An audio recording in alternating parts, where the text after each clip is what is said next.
Assalamualaikum warahmatullahi wabarakatuh. Saya Ella Maharani, kelas 12 IP1. Di sini saya akan menjelaskan tentang sejarah, yaitu materi mengenai perundingan Linggarjati, perundingan relevan, dan perundingan Romroyen. Kita mulai saja menjelaskan yang pertama, yaitu perundingan Linggarjati.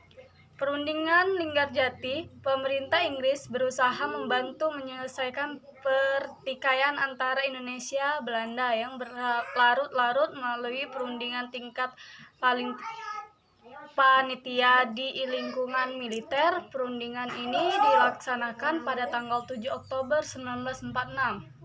Delegasi dari Indonesia diwakili oleh Sultan Syahrir dengan wakil dari Belanda oleh Schermerhorn.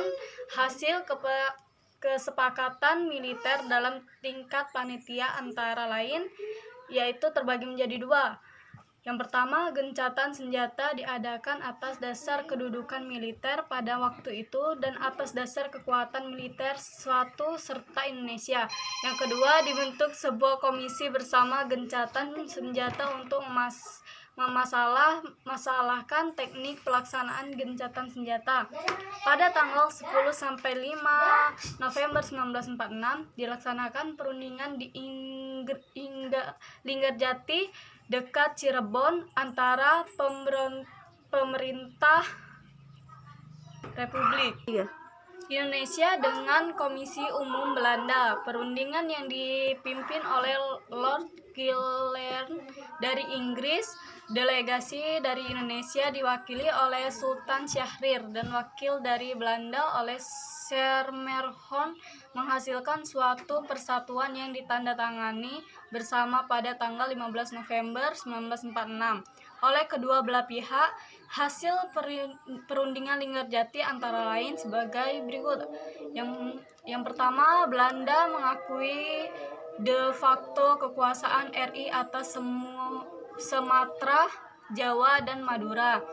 Yang kedua, Belanda dan RI bersama-sama menyelenggarakan berdirinya negara Indonesia Serikat.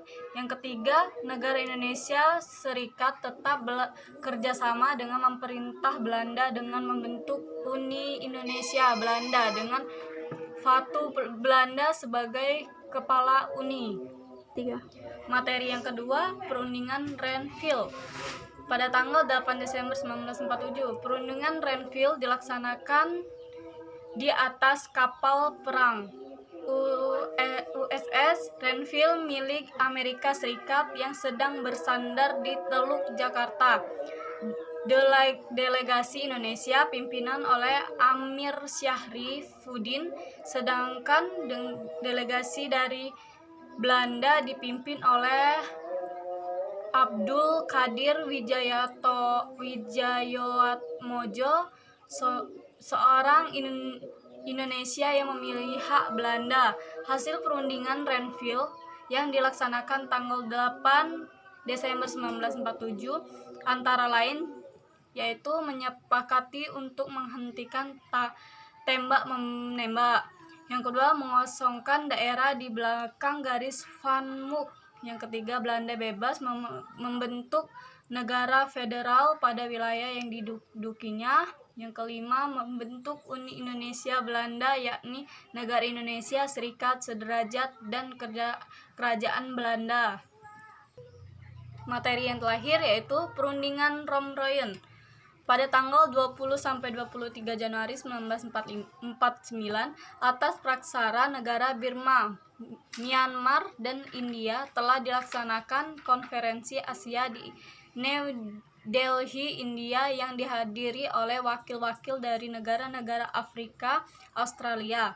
Konferensi ini menghasilkan resolusi yang berkaitan dengan Indonesia, kemudian direkomendasikan kepada Dewan Keamanan PBB untuk diambil tindakan seperlunya. Beberapa tindakan yang ditempuh Dewan Keamanan PBB atas konflik Indonesia-Belanda yaitu yang pertama, pengambilan pemerintahan Republik Indonesia ke Yogyakarta. Yang kedua, pembentukan pemerintahan AD interim yang mempunyai kemerdekaan dalam politik luar negeri sebelum tanggal 5 Maret 1949.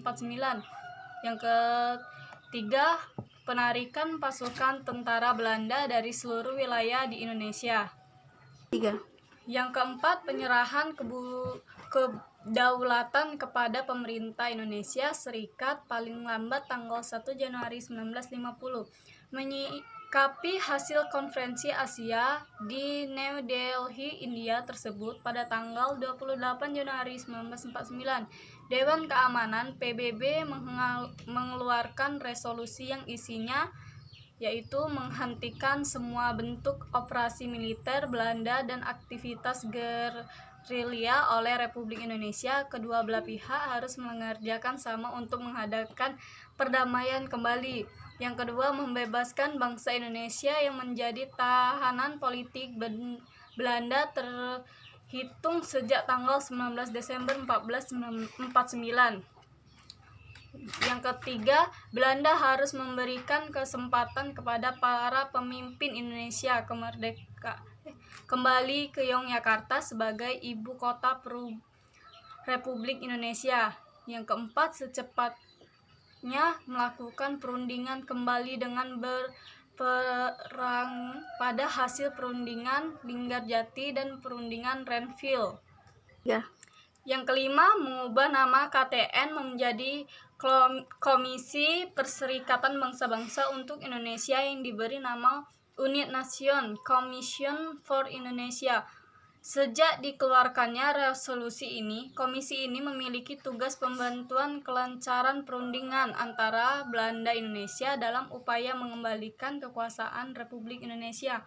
Delegasi Indonesia dipimpin oleh Muhammad Rom, sedangkan delegasi Belanda dipimpin oleh Dr. Van Rooyen. Oleh karena itu, perundingan tersebut dinamakan Perundingan Rom-Rooyen. Setelah perundingan berjalan beberapa hari, akhirnya pada tanggal 7 Mei 1949 telah dicapai kesepakatan dengan keluarnya pernyataan yang kemudian dikenal dengan nama Rom-Rooyen Statements. Isi kesepakatan Rom-Rooyen Statements antara lain yaitu yang pertama, delegasi Indonesia menyatakan kesediaannya untuk menghentikan perang gerilya, bekerja sama untuk mengembalikan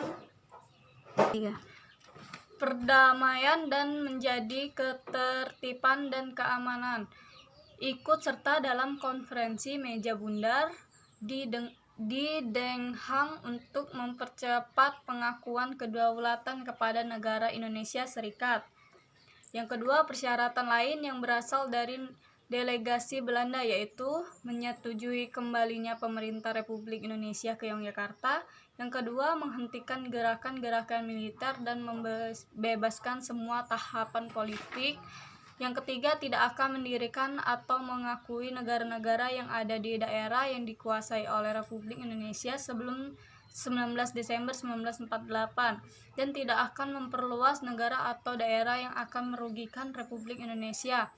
Menyetujui adanya Republik Indonesia sebagai bagian dari negara Indonesia Serikat dan berusaha sungguh-sungguh agar segera mengadakan konferensi meja bundar sesudah Republik Indonesia kembali ke Yogyakarta. Baiklah, itulah penjelasan materi sejarah dari saya. Wassalamualaikum warahmatullahi wabarakatuh.